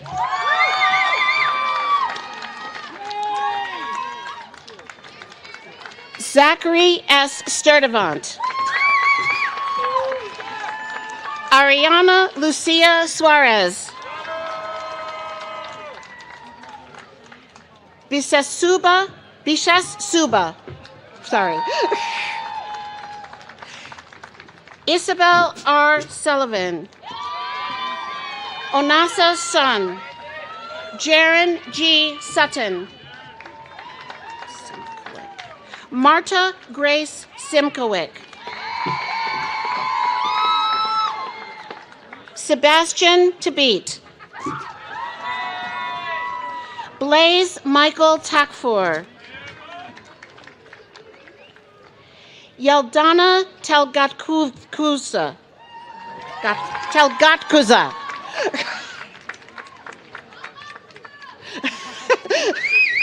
Charles John Tantum. Michael Joseph Tartaglia. Dylan Montgomery Taylor. George Taylor. Ryan Elizabeth Taylor. Dia Sarah Theodore. Indira Esther Todiel. Charlie Tsian. Kalisha Morgan Towell. Victoria Trujillo Balderas. Sasha Rose Tucker. Nathaniel Gerard Tungal. Graham Penner Tui Gatos. Caprice Francesca Turciano. Meredith Jean Tutin. Natasha Kamanzi Kalia Uwasi. William Adams Vaccaro. Daisy Jasmine Valle. Rain Vasca.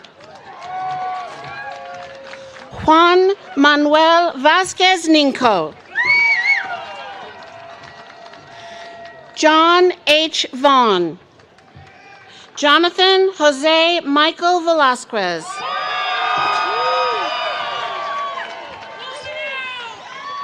Charles Peterson Vency. Robert Charles Verhey. Sophia Amy Verclaren. Catherine Grace Vermeulen. Abigail Emma Vieira. Nevin Daniel Villandry. Claude Justin Vilfort. Zora Voyevich. Mohammed Saad Wahid. Alice Elizabeth Rich Wanamaker. Daniel Wang, summa cum laude. Ray Wong, summa cum laude. Alec Ross Washeka. Araceli Paulina Watson. Mare Elizabeth Watts. Matthew Ryan Wetmore. Henry Willis White. Henry H. Whittier. Silvana Linnea Widman. Hen Gates Wyman. David Ming Wingnall, summa cum laude. Leah Courtney Williams. Cheyenne Claudette Willis. Charles Sherman Wilmot II. Quinn Colburn Wilson. Olivia Violet Winters. Charlotte Blake Wishnack. Sidra Woolwind. Seth Nikolai Wolf. Hamza Woodson. Yilong Wu. Annapurna Sochicentli. Ruby Jane Yeager. Rika Yashashiri. Nina Louise Yankovic. Skylar O'Malley Yarder. Crystal Yu. Kyungmin Yuk. Hannah Yoon. Serenity Grace Young Ferguson. Luke Yan Young Shu. Samuel Max Youngwood. Jay Yu. Madison Ann Zach. Emily Zass. Raven Haojing Zan. Daniel Danfeng Zhang, summa cum laude. Xining Zhang. Julia Zhang. Amy Zhao. Nicole Zhou, summa cum laude. Jessica Zhu. Kevin Zuel. Addison Zhu.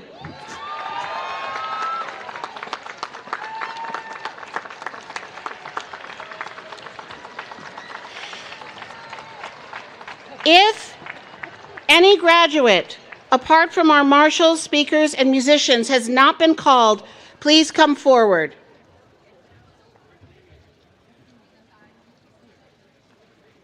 No?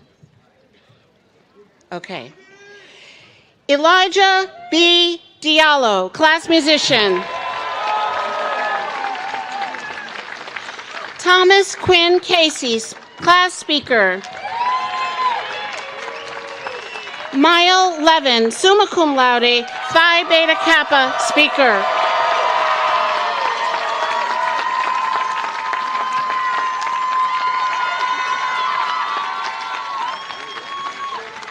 Abednego Rayson Togas, appointed class marshal.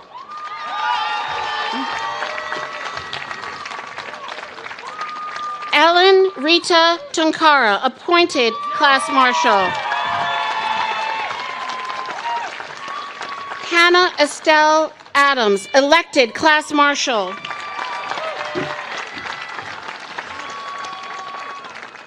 Shoshana Rachel Borgos Hemley, elected class marshal.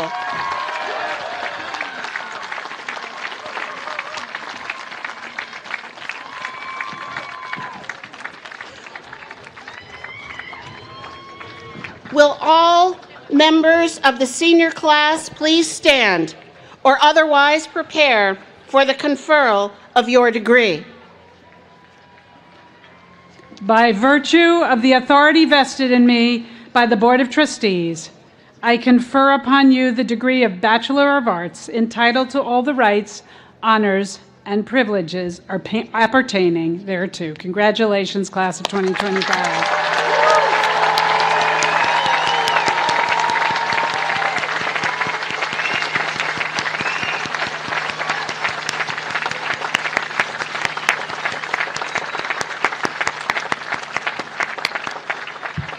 Not a single graduate would be here today without the support and encouragement of many people.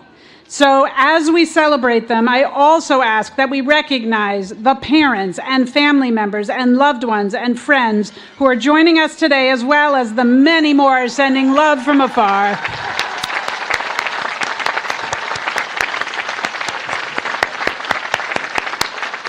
Okay, students, give yourself a big ovation now. And one more round from all of us.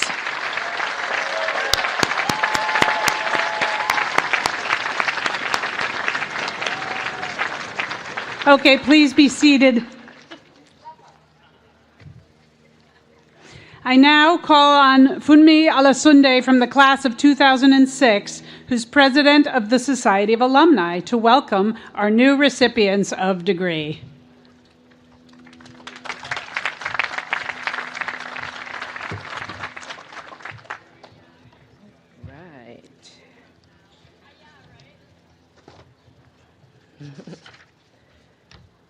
Good afternoon, class of 2025. And a special shout out again to the parents and parenting figures, siblings both by birth and by choice, friends, and maybe a couple of rivals that it took for you to get here. As president of the Society of Alumni, it's my honor to welcome you to the oldest continuing alumni organization in the world. That's not just a fun fact. It's a legacy born of love. In 1821, when Williams faced its infamous defection and faced a crossroads, it was alumni who answered the call, who rallied, who gave back, who said, "What we're doing here matters." And everyone who has made that statement in word and in action has made and is making Williams what it is today and what it will be tomorrow. You've done something remarkable. You've studied, struggled, grown, and thrived in a world that's constantly shifting. You've built friendships that feel like family, and you've left your mark on the campus and the Williams story in ways that you may not even realize yet. Williams has shaped you, not just as thinkers, but as people. You've learned to lead with curiosity, to speak with conviction, and to listen with compassion. You'll carry those values into every community you touch. And I suspect that even as you celebrate today, there's a quiet question in your heart. What now? That's natural. But here's the truth. You're not leaving Williams behind. You're expanding it. You're joining a society of alumni who are ready to support you, cheer you on, and walk beside you, just as those first alumni did over 200 years ago. So go forward with courage, with heart, and with the knowledge that wherever you go, you are and always will be Williams. Congratulations again, class of 2025, and welcome to the Society of Alumni.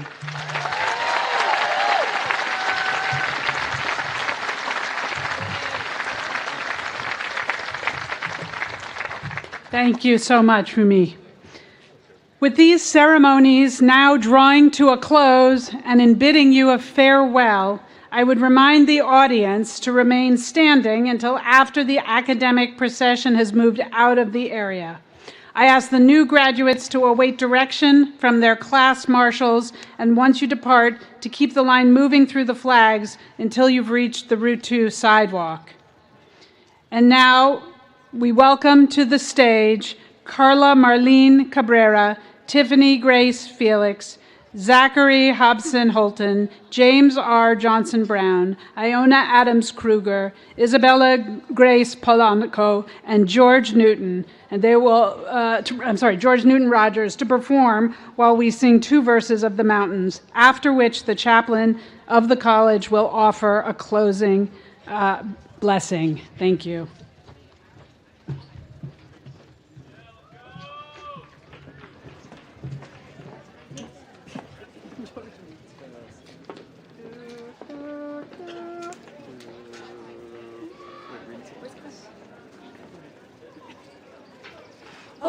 proudly rise the monarchs of our mountain land, with their kingly forest robes to the sky. Where alma mater dwelleth with her chosen band, and a peaceful river floweth gently by.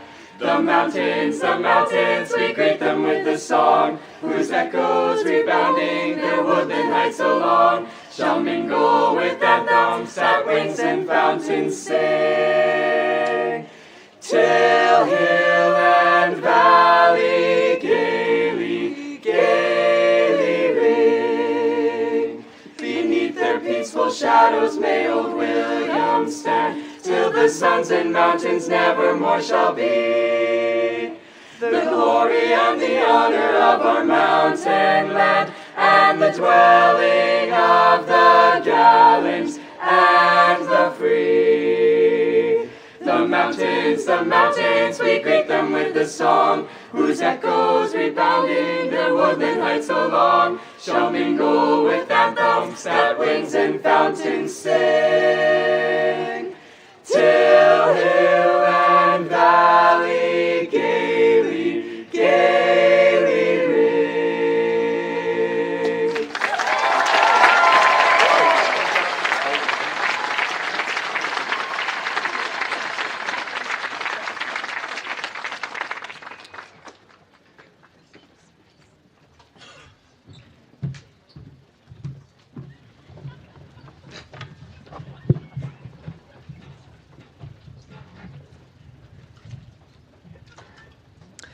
Class of 2025, congratulations. This moment comes at the end of years of work on your part, your family's hopes, and the best wishes for all those who support you. But before you move forward into the next stage, take a moment and let it sink in. You are a college graduate and an alum of Williams College.